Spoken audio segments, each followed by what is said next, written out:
guys, it's Katya with Hindustan Astrology here, and in this video we're going to talk about the month of April 2024 Vedic Sidereal Forecast.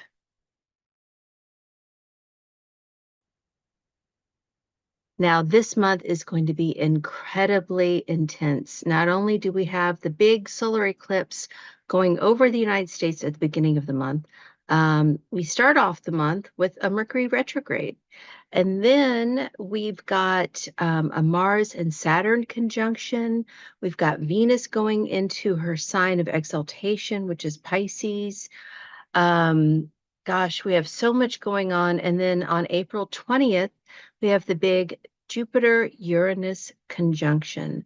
Now, this hasn't happened since the early 1500s when they've been conjunct exactly by degree. So this is an incredibly transformative month. So without further ado, let's get into it. Okay, so I've made a presentation for you for all of the different transits happening. Starting off the month on April 1st at 6:15 p.m. EST, we have Mercury going retrograde.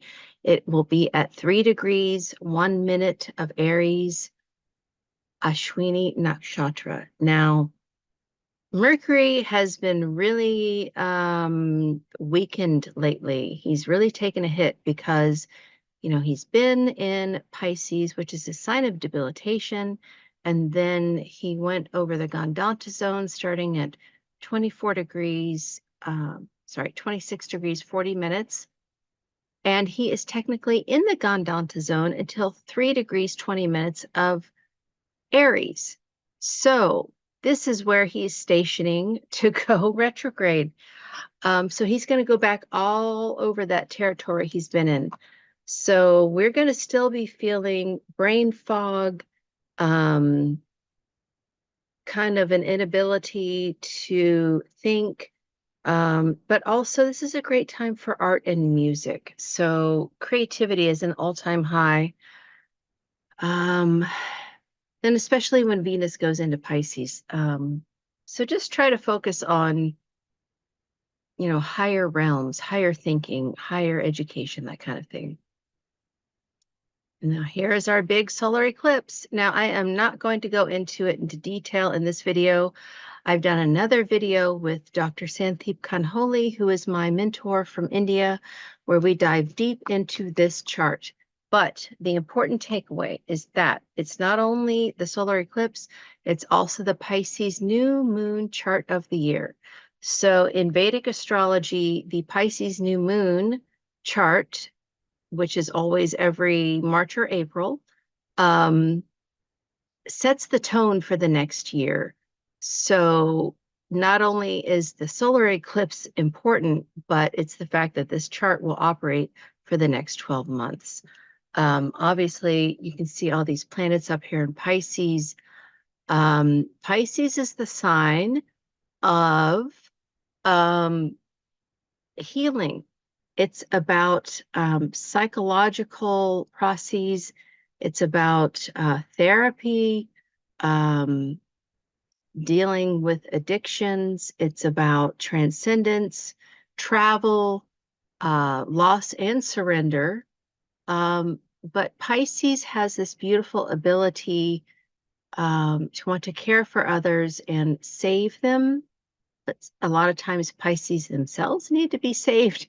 So it's that whole, issue of transcending boundaries and healing. Our lunar eclipse was in Virgo, which is all about healing. So hop on over to my other video with Sandeep, where we talk about the solar eclipse in depth. April 9th at 12:12 a.m. EST, we have Mercury retrograde re-entering Pisces. So it's going to go from here back to here. And you can see on the next day, he's here, putting him back with the sun, Rahu, Venus, Neptune, just, adding that whole confusion. if you're waiting on things to, manifest, like you've been working on a project or you're moving or, trying to transfer anything, it's frustrating. We've got Saturn and Mars together. That's going to happen down here um, the next day. So April 10th to the 11th. But starting at 4:04 p.m. EST, we have what's called a planetary war, which is Saturn and Mars conjunct at 20 degrees of Aquarius, Purva Bhadrapada. So this is what this chart is. And planetary war is when two planets are fighting over a degree. Now, in this combination, in this yoga, Mars always loses and Saturn always wins. Mars is a fast-moving planet, and it's actually the planet that is slower and stays on the degree, wins the degree. The planet that's faster and moves off the degree is kind of like giving up the degree, and Saturn always wins. So, this is a very frustrating combination. It's the traffic jam combination where we want to go, go, go, but we're being held back. We can't move forward. And so, especially on this day, just don't push so hard. Just go with the flow. I mean, that's really the theme for this solar eclipse, too. This is only 2 days after the eclipse. So just go with the flow. Don't push your agenda so hard. Don't try to fix everything. Just know that you're always on time. Okay, you're never late. April 13th at 11:35 a.m. EST, we have the sun entering Aries, going from here to here. Yay! So that puts sun with Jupiter and moon. This is really kind of very powerful, especially with Uranus and the conjunction coming up. Wherever this is, wherever Aries is in your chart, things will probably start to move forward, especially because we are moving away from Saturn and Mars being together, right? Mars is moving on, Sun is moving on. Things will get accomplished more after the 13th. And happy birthday to all of the Sidereal Aries. We love your pioneering spirit. We love the fire that you have to accomplish things. We love your swiftness and your ability to, initiate projects and really bring things together. So happy birthday, Aries. We are glad you're here. So April 17th at 2:44 p.m. EST, we have Rahu and Venus conjunction. So this is back over here in Pisces. So Rahu and Venus by the 17th will come completely together. And unfortunately, it's in Revati, but Rahu and Venus, when I see that in somebody's birth chart, that's the combination for someone to get cheated on. That's the combination for somebody to have lies and deception in relationships, love relationships. And Revati loves to save other people. Sometimes they are the damsel in distress themselves.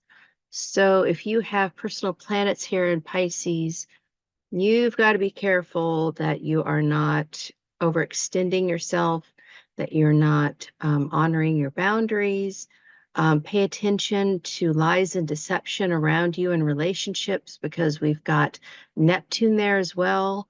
So definitely, eclipse times are when things come out of the closet, right? When things are brought to light that were previously in the shadows. So if this is a personal place for you, just pay attention to the information circling around and take heed. Venus is exalted in Pisces, so that's actually beneficial for her. This also could be, a great time when art is produced that defines a generation, something, a fated song, a fated movie, something that really encapsulates the era. I could see that happening around this time as well. Now, April 20th, this is the big Jupiter-Uranus conjunction. Last time an exact conjunction happened was 1513. Ponce de Leon discovered Florida looking for the Fountain of Youth on April 3rd, 10 days before the conjunction, and then the conjunction happened 10 days later on the 13th. So this is the conjunction in 1513, and the sun was there as well.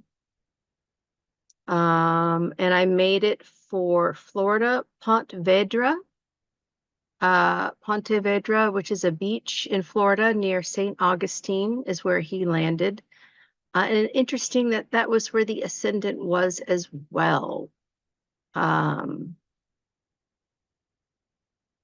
Yeah, this is the last time they were exactly conjunct by degree. This is for us on April 20th, and notice sun is also there. And then we've got all this stuff going over here in Pisces. It's interesting that when this happened in Florida, Rahu and Ketu were in the opposite positions, right? Right now we've got Rahu in Pisces, and then it was Ketu in Pisces. Mercury was still in Pisces, and then we've got Ketu in Virgo versus they had Rahu in Virgo. So whenever you have a nodal inversion like this, it usually means things are being turned upside down. And Aries is the sign of fresh beginnings, new starts, pioneering things, especially Ashwini is about pioneering things in the medical field as well. It will be interesting to see what kind of information comes out about medicine at this time. But then also, literally he was discovering a new world, right? And right now we've got NASA planning these trips to the moon and Mars. So definitely we should be hearing more about, pioneering uncharted territories. And territories in general are Mars. So, the territory boundaries dispute at the southern border for the US, the border issues with Israel and Palestine, these are all things that are going to come up. Obviously, Russia and Ukraine. And notice that it was 6 months ago when the Middle East conflict started. And that was when Rahu was in Aries, which is about war. Now Rahu is in Pisces, which is about peace. It's about freedom. It's about liberation. It's about, happiness. And I feel that things are going to come to a close. I'm praying for that to happen in the Middle East. So you can read more about it here at history.com. Just look up, this issue. Yeah, and then April 22nd to the 23rd, Mars enters Pisces. And then we have our full moon. Now, this is a real big shift in energy because those issues we just went through on the 20th with Jupiter and Uranus coming together, right? Jupiter expands things. Uranus is sudden things like a lightning strike. And then we have our full moon here. Full moon is in Swati, and Swati can denote storms, winds, but also it's about law, higher education, higher learning, such as music and dance and poetry. And so I feel that by this full moon, we will have a shifted energy.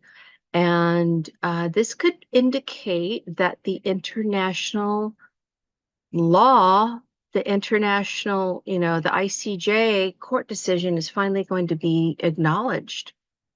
This is definitely a possibility.